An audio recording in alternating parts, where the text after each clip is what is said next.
ہو سکتا ہے اللہ ان کو 50 100 200 300 کی اجازت دے، 1000 کی اجازت دے. یہ وہ باتیں ہیں کہ جن کی کوئی گارنٹی نہیں، میں سمجھانے کے لیے بتا رہا ہوں. تو اگر لاکھوں کا مجمع ہو، لاکھوں مریض ہوں، اس میں سے اگر 100 50 یا 1000 کی اجازت مل گئی تو باقی کہاں جائیں گے؟ اس لیے ہمیں شارٹ کٹ نہیں ڈھونڈنا چاہیے. ہمیں اپنے آپ کو بد عمل بنا کے، خود قرآن اور حدیث پر عمل نہ کر کے، اور بالکل اس طریقے سے ہم سو جائیں کہ ہمیں ہمارے بزرگ بچا لیں گے، ہمیں ہم فلاں بچا لے گا، ہم تو نبی صلی اللہ علیہ وسلم کی امتی ہیں، ہمیں تو جہنم میں جانے کی ضرورت ہی نہیں ہے، ہمیں تو نبی صلی اللہ علیہ وسلم ہماری شفاعت کریں گے اور ہم جنت میں چلے جائیں گے. بھائیو، یہ بات بالکل غلط ہے. اب اس کے بعد میں یہ کچھ چیزیں آپ کے سامنے یہ رکھنا چاہتا ہوں کہ وہ کون لوگ ہیں. یہ تو آپ کو بتا دیا کہ کتنی کیٹیگریز کے لوگ ہیں جو نبی صلی اللہ علیہ وسلم کی جن کو شفاعت نصیب ہوگی. نیک اعمال جو بھی کرے انشاءاللہ اللہ کے نزدیک اس کی اجر بھی ہے، اس کی اہمیت بھی ہے. لیکن کچھ اعمال ایسے ہیں کہ جو کرنے والا جو ہے اگر ان پہ ہمیشگی اختیار کرے تو وہ لوگ نبی صلی اللہ علیہ وسلم کی شفاعت کے زیادہ مستحق ہوں گے. اور نبی صلی اللہ علیہ وسلم نے فرمایا کہ یہ عمل کرنے والے لوگ جو ہیں ان تک میری شفاعت لازمی جو ہے ان کو ملے گی. اس میں یہ ہے کہ جیسے سورہ بقرہ کی تلاوت کرنے والے، یعنی سورہ بقرہ قرآن کی تلاوت تو ویسے ہی جو شخص کرے زیادہ اپنے روٹین میں رکھے، اس کے لیے نبی صلی اللہ علیہ وسلم نے حدیث میں آتا ہے کہ اس کے لیے نبی صلی اللہ علیہ وسلم کی شفاعت لازم ہے. جو قرآن کے ساتھ دل لگانے والا ہو، قرآن کی تلاوت بہت زیادہ کرنے والا ہو، اس کے بعد سورہ بقرہ اور سورہ آل عمران کی تلاوت کرنے والے کے بارے میں بھی آتا ہے کہ یہ صورتیں اس شخص کے لیے اللہ سے سفارش کریں گی. اسی طرح سورہ ملک جو ہے اس کی تلاوت کرنے والے کے بارے میں آتا ہے کہ یہ بھی اللہ سے جھگڑا کرے گی اس شخص کے بارے میں، اور اللہ کے ہاں سفارش کرے گی. جو سورہ ملک جو ہے بہت زیادہ پڑھنے والا ہوگا، اللہ تعالیٰ جو ہے یہ سفارش قبول کریں گے. پھر نفل نوافل زیادہ پڑھنے والا، جو زیادہ نفل اور نوافل پڑھنے والا، تہجد پڑھنے والا، اس کے لیے بھی جو ہے یہ عبادت سفارش کا باعث بنے گی. پھر جو اذان ہوتی ہے، اذان کے بعد نبی صلی اللہ علیہ وسلم پر درود پڑھنے والا اور دعا پڑھنے والا کہ جس میں مقام محمود کی ہم دعا کرتے ہیں، اور ہم یہ دعا کرتے ہیں کہ اے اللہ نبی صلی اللہ علیہ وسلم کو مقام محمود عطا فرما. تو یہ دعا کرنا بھی جو ہے یہ باعث شفاعت ہے، حصول شفاعت ہے، نبی صلی اللہ علیہ وسلم کی شفاعت کا حاصل کرنے کا موجب ہے. لہذا جب بھی اذان ہو، اذان کے بعد نبی صلی اللہ علیہ وسلم پر درود پڑھیں، اور اس کے بعد جو ہے وہ ان رب هذه الدعوۃ التامہ یہ دعا جو ہے یہ پڑھیں. یہ بھی حصول شفاعت کا جو ہے موجب ہے.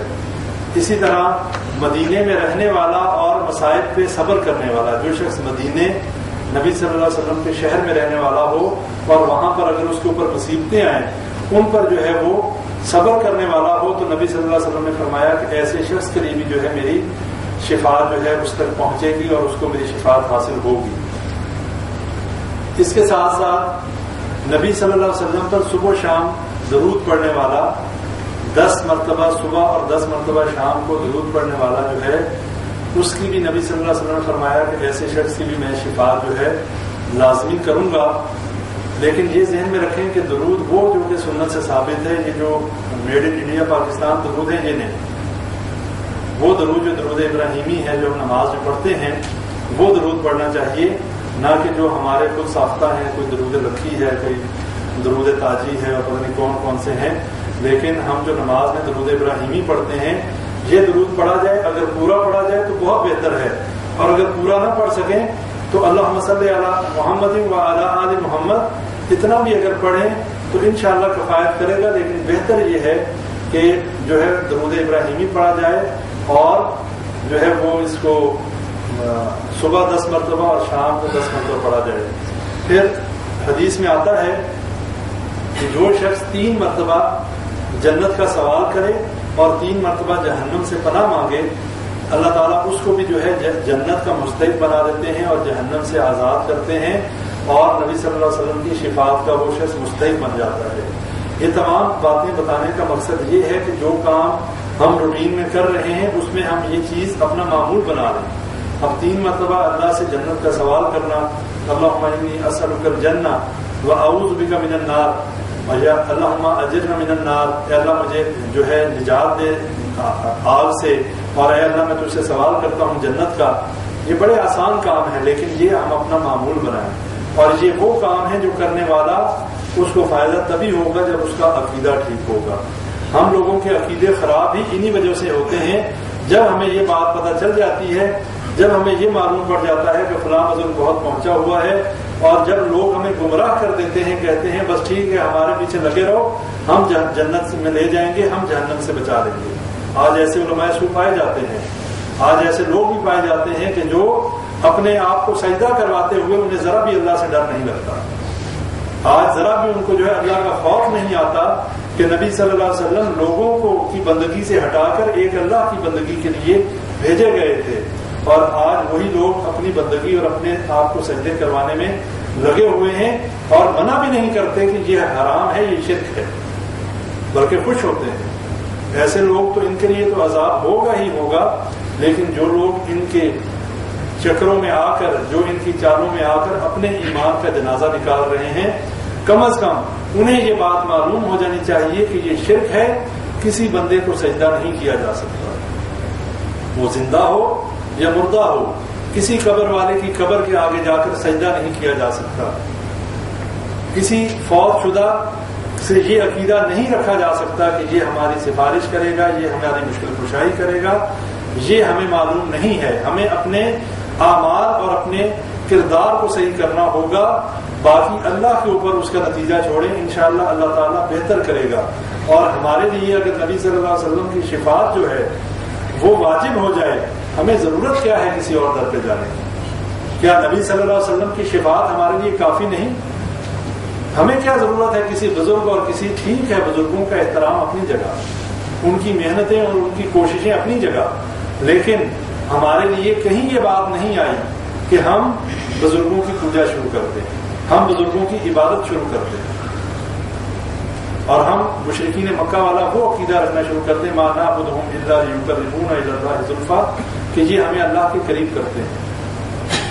اللہ کا قرب حاصل کرنا ہے تو توحید کو سمجھیے، اگر اللہ کا قرب حاصل کرنا ہے تو اعمال صالح کیجیے، اور اگر اللہ کا قرب حاصل کرنا ہے تو نبی صلی اللہ علیہ وسلم کی اتباع کیجیے.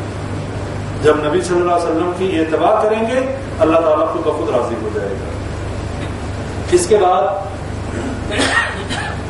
یہ بھی بتا دوں کہ وہ کون لوگ ہیں کہ جن کے لیے نبی صلی اللہ علیہ وسلم کی شفاعت نہیں ہے. ایک وہ شخص کہ جو شرک کرنے والا ہے، جو شخص شرک کرنے والا ہے اسی شرک پہ مر گیا، اس کو نبی صلی اللہ علیہ وسلم کی شفاعت نصیب نہیں ہوگی. حدیث میں آتا ہے، حضرت ابو ہریرہ رضی اللہ عنہ روایت کرنے والے ہیں کہ جس فوت شدہ شخص کے جنازے میں 40 لوگ ایسے ہوں جو اللہ سے شرک کرنے والے نہ ہوں، موحد ہوں، 40 لوگ ایسے جو اللہ کی توحید پہ قائم ہوں، شرک کرنے والے نہ ہوں، اللہ ان کی سفارش اس مردے کے بارے میں قبول کرتا ہے. اب یہاں پر یہ بات اپنے ذہنوں میں رکھ لیں کہ جس کی سفارش کی جائے وہ بھی توحید والا ہونا چاہیے، موحد ہونا چاہیے، اور جو سفارش کرنے والا ہے وہ بھی مشرک نہیں ہونا چاہیے. اگر 1000 بندہ شرک کرنے والا کسی کا جنازہ پڑھے اس بندے کو کوئی فائدہ نہیں.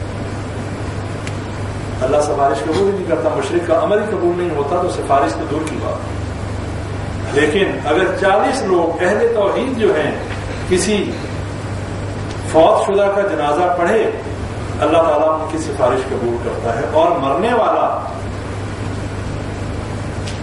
اگر مواحد ہے تو اس کو فائدہ پہنچتا ہے، لیکن اگر مرنے والا مشرک ہے، 40 چھوڑ کے 40 لاکھ بھی مواحد جنازہ پڑھے اسے فائدہ نہیں ہوگا. کیوں؟ یہ تو عام لوگوں کی بات ہے. نبی صلی اللہ علیہ وسلم نے حدیث میں آتا ہے، عبداللہ بن ابی منافق جو تھا اس کا جنازہ پڑھا، اپنا کرتا عطا کیا. کیا نبی صلی اللہ علیہ وسلم کا جنازہ پڑھنا اس کو فائدہ دیا؟ اس نے نہیں دیا. اللہ نے قرآن میں آیات، سورہ توبہ میں آیات نازل کر دی کہ آپ کے لیے اور مومنین کے لیے یہ جائز نہیں ہے کہ کسی مشرک کے لیے دعائے مغفرت کریں یا ان کی قبر پہ کھڑے ہوں. یعنی اس کی قبر پہ دعا کے لیے کھڑے ہونے سے بھی منع کر دیا. نبی کے لیے یہ احکام اور مومنین کے لیے.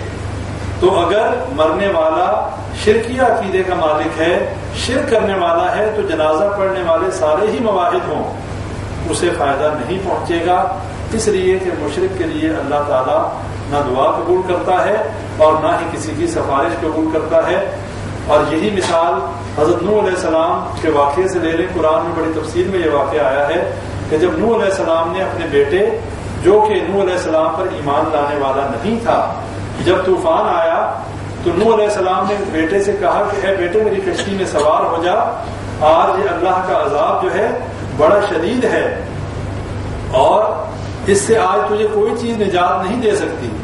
بیٹا بھی بہت زیادہ مغرور تھا, اس نے کہا میں یہ جودی پہاڑ پہ اس پہ چڑھ جاؤں گا, یہ پانی میرا کچھ نہیں کر سکے گا. ابھی یہ مکالمہ چل رہا ہے, اتنے میں ایک پانی کی لہر آئی اور وہ غرق ہو گیا.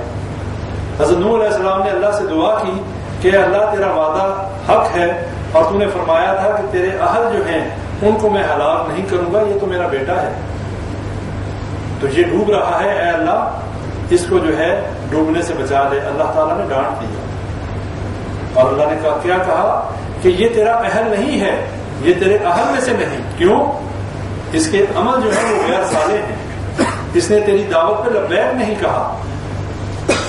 ویسے بیٹا ہے, خونی رشتہ ہے, لیکن نبی کی دعوت پر لبیک نہیں کہا, نبی کی بات کو قبول نہیں کیا, اپنی جو ہے اس نے اصلاح نہیں کی اور اپنے طریقوں کو نہیں بدلا. اللہ نے کہہ دیا یہ تیرا اہل ہی نہیں ہے, اور اگر میرے سے ایسا سوال کیا تو نبوت چھین کر جاہلوں میں کر دوں گا. کس کو کہہ رہا ہے اللہ؟ نبی کو, کہ اگر میرے سے ایسا سوال کیا تو نبوت چھین کر تیرا شمار جاہلوں میں کر دوں گا. اور نوح علیہ السلام نے اللہ سے فوراً توبہ کی کہ اللہ مجھے معاف کر دے کہ میں نے اس بات کا تجھ سے سوال کیا جس کا مجھے علم ہے. یہاں تو نبی جو ہیں وہ اللہ کے سامنے بے بس ہیں, اور ہمارے عقیدوں کے جنازے نکلے ہوئے, اور ہم آج کے بزرگ اور آج کے پیروں کے پیچھے اپنے ایمان جو ہیں خراب کر کے بد عملی میں شامل ہو کر نہ نماز پڑھتے ہیں, نہ اللہ کے حکموں کے مطابق زندگی گزارتے ہیں, نہ اپنی اولاد کی اصلاح کرتے ہیں, نہ ہمیں یہ پتا ہے کہ ہم نے مرنا ہے تو ہم سے سوال کیا ہونے ہیں. ہمیں بس یہ پتا ہے کہ ہم تو فلاں بزرگ کی بیعت ہم نے کر لی ہے, فلاں بزرگ کے پیچھے چلنے والے ہیں.